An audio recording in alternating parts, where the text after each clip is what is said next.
नमस्कार साथियों, मैं रत्ना वोरा। मेरे YouTube channel advocate Ratna Vora में आप सभी का बहुत बहुत स्वागत है। साथियों, आप इनको तो जानते ही होंगे, ये है बिल्किस बानो। आज हम बिल्किस बानो की ही कुछ बात यहाँ इस वीडियो में करेंगे। साथियों, देश की आज़ादी के 75 साल पूरे हो चुके हैं। क्या आज देश 75 साल के बाद भी आज़ाद है? क्या इस देश के नागरिक 75 साल के बाद भी आज़ाद महसूस कर रहे हैं?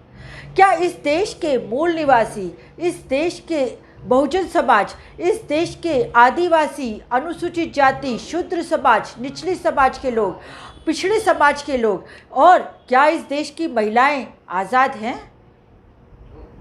साथियों, देश में पिछड़ी समाज की महिलाएं, जो अनुसूचित जाति की महिलाएं हैं, जो आदिवासी महिलाएं हैं, जो मुस्लिम समाज की महिलाएं हैं, क्या उनका कोई इज़्ज़त नहीं है? क्या उनको इज़्ज़त से रहने का कोई अधिकार नहीं? क्या उनके लिए कोई सुरक्षा की गारंटी नहीं? साथियों, क्या उनका मान, सम्मान और आत्मसम्मान की कोई कीमत नहीं? आज ये मनुवादी विचारधारा वाले लोग, ये फांसीवादी लोग इतने सत्ता के नशे में चूर हो गए हैं कि बेखौफ होके कुछ भी, कहीं भी, कैसे भी अब जघन्य से जघन्य अपराध करते हैं। बलात्कार और हत्या जैसे जघन्य अपराध करते हैं। उसके बावजूद भी कोई इनके सामने प्रश्न करने वाला नहीं, कोई आवाज़ उठाने वाला नहीं। और यदि ये ऐसे जघन्य अपराध करते हैं तो भी, क्योंकि ये सत्ता पक्ष में बैठे हुए लोग हैं, सत्ताधारी हैं, तो उनको बचाने के लिए शासन, प्रशासन और सब इनके साथ हो जाते हैं। मोदी जी, मैं आपसे पूछना चाहती हूँ, आप प्रधानमंत्री हैं और आपके प्रधानमंत्री होते हुए उन्नाव की घटना घटी, एक बीजेपी का एमएलए दोषी था, उसको बचाने के लिए आपका प्रशासन लग गया। मोदी जी, मैं पूछना चाहती हूँ कि जब कठुआ की घटना बनी तो आपके भारतीय जनता पार्टी के, आरएसएस के, बजरंग दल के लोग और जो मनोवादी विचारधारा, जिस विचारधारा की आप सहमति रखते हैं और जिस विचारधारा को लेके आप लोग चलते हैं, उन लोगों ने कठुआ के आरोपियों के समर्थन में रैलियां निकाली।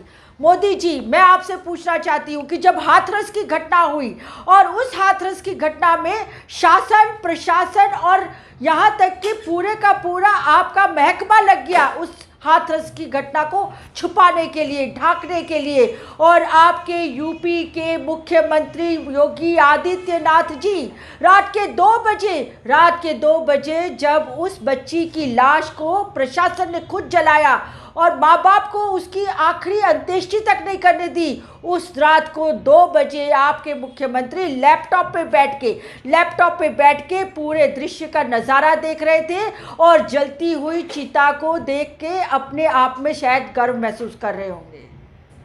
मोदी जी, मैं आपसे पूछना चाहती हूँ, आप प्रधानमंत्री हैं और गुजरात में बिल्किस बानो के जो दोषित थे, 11 दोषितों को, उसकी जो बलात्कार के दोषित थे, उसके परिवार के 14 सदस्यों को जिनको हत्या कर डाली, उनके दोषितों को आपके शासनकाल में आपकी गुजरात ने छोड़ दिया।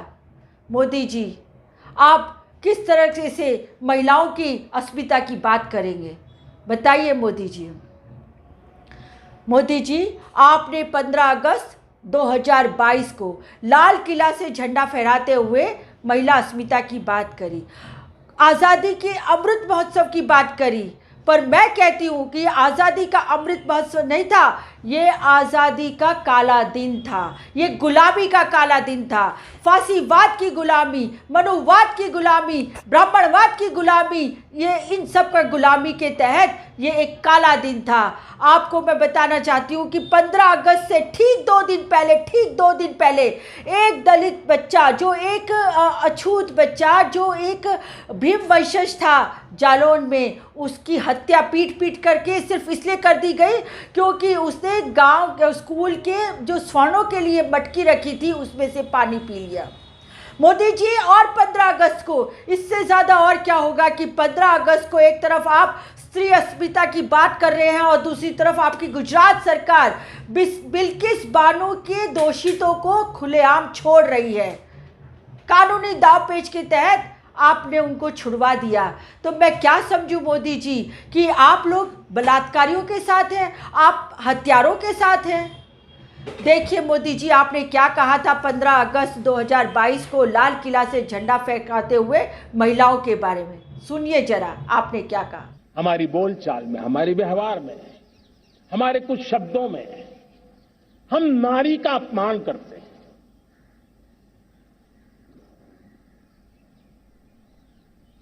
क्या हम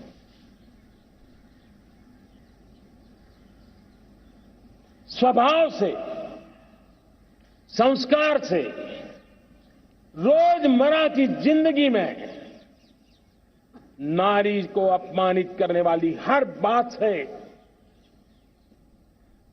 मुक्ति का संकल्प ले सकते हैं?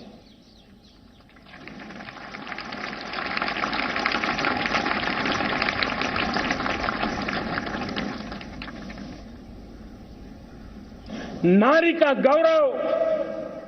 सुना आपने मोदी जी, आप कितनी दोगली बातें करते हैं। आपकी कथनी और करनी में कितना फर्क है। एक तरफ आज़ादी का महोत्सव बनाते हुए आप महिला सशक्तिकरण की बात करते हैं और दूसरी तरफ आपने आज़ादी का महोत्सव के नाम पे महिलाओं के साथ भद्दा मजाक किया और महिलाओं की अस्मिता के साथ आपने मजाक किया, ऐसे 11 दोषितों को खुलेआम छोड़ देके। मोदी जी, आज इस देश में शूद्र होना, पिछड़ी जाति का होना, मुसलमान होना एक गुनाह हो गया है। आप तो मोदी जी बहुत बड़ी विकास की बातें करते हैं, पर ये कैसा विकास है जहां पर आप मनोवाद के तहत, ब्राह्मणवाद के तहत पूरे देश को 5000 साल पीछे धकेल रहे हैं और दूसरी तरफ आप विकास की बात करते हैं। कैसा विकास है जहां पे भारत देश की आधी जनता महिलाएं हैं, स्त्रियां हैं। उन्हीं स्त्रियों के अपराधियों को, उन्हीं स्त्री के अपराधी को आप छोड़ रहे हैं सिर्फ इसलिए कि जो पीड़िता थी और पीड़िता है वो मुसलमान है और जो अपराधी है वो हिंदू है। मोदी जी, आप कैसे विकास की बात कर रहे हैं जहां पर समाज का एक तबका पीछे छूट गया है, उसको आप आगे लाने की बजाय आपकी मानसिकता वाले लोग उनका साथ शोषण करते हैं और दूसरी तरफ आप विकास की बात करते हैं। आज मेरा प्रश्न उन तमाम भारतीय जनता पार्टी को, आरएसएस को, विश्व हिंदू परिषद को, बजरंग दल को, दुर्गा वाहिनी को मानने वाली या उनकी सदस्यों से या ऐसी जो सत्ता में भारतीय जनता पार्टी की वजह से सत्ता में बैठी है, ऐसी तमाम महिलाओं से है, तमाम महिलाओं से, एमपी, एमएलए, मिनिस्टर, जो आप भारतीय जनता पार्टी को मानते हैं, आप उसकी समर्थक हैं या आप उसकी कार्यकर्ता हैं, सोचिए ज़रा, 1 मिनट के लिए सोच के देखिए। यदि आप में से किसी के साथ ऐसी दुर्घटना और घटना बनी होती, जघन्य घटना, और आपके दोषितों को छोड़ दिया जाता, तो क्या तब भी ऐसे ही चुपचाप बैठी रहती? महिलाओं का प्रश्न है तो क्यों सब महिलाएं एक होकर बाहर नहीं आती हैं? आना चाहिए। दूसरी बात मैं अपने समाज से करना चाहती हूँ। मेरे समाज के वो लोग जो भारतीय जनता पार्टी का झंडा उठा के घूम रहे हैं, मेरे समाज के वो लोग जो आरएसएस के कार्यकर्ता बन के शाखाएं लगाते हैं, मैं उनसे पूछना चाहती हूँ कि कहाँ है आपकी अस्मिता, कहाँ है आपका मान और सम्मान, और कौन आपको हिंदू मानता है? क्या आप सचमुच में हिंदू हैं? आज बस मैं इतना ही कहना चाहती हूँ। इस वीडियो के जरिए मैं इतना कहना चाहती हूँ कि बिल्किस बानो के दोषितों को फिर से सजा के पूरी करने के लिए फिर से जेल में भेजा जाए। कुछ भी कीजिए, कैसा भी कीजिए, और उनको वापस जेल में भेजिए।